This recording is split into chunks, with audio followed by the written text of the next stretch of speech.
One of the most important functions of the IrriGRAY tablet is to send performance information to the IrriGRAY server every minute it does something.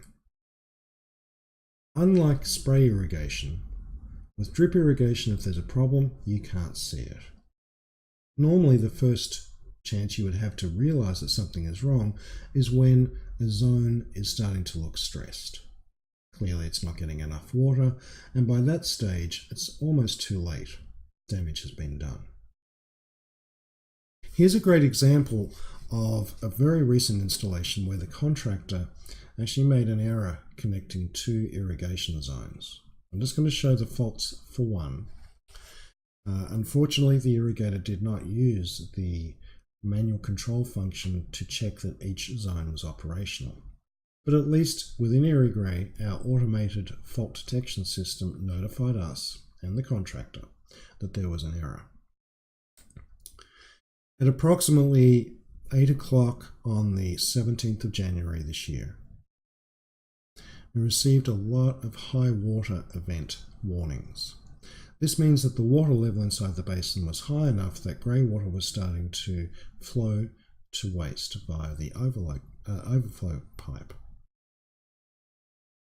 If we look back a little further in time, we can see all of the information here. So looking at this directly, we can see our high water level details, how many inches of water were in the basin. Prior to that, it was already high.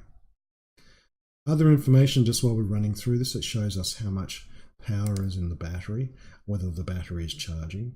And information such as that is, again, a predictor or an indicator if there's a problem. For example, if the battery only has 25% of power and it's not charging, that typically means the GFI has tripped. And we use that information again to send out warnings to the customer, the contractor, and to IrriGRAY support. We start finding some strange information here. This line here says that Zone 4 attempted to receive grey water.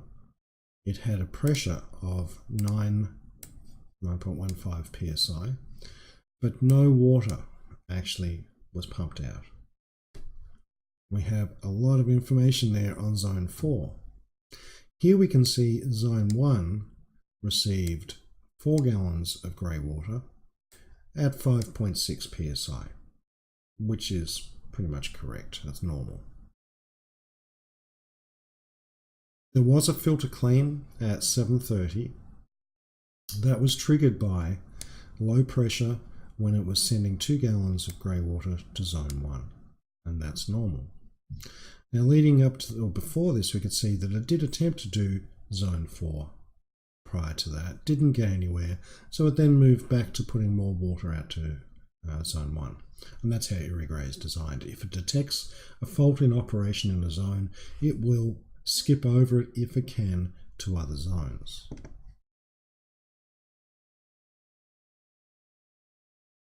We can see this again in normal operation. Zone 1 here received 2 gallons of water. It was all it needed, so it didn't spend long there. And that doesn't mean that it had 2 gallons per minute.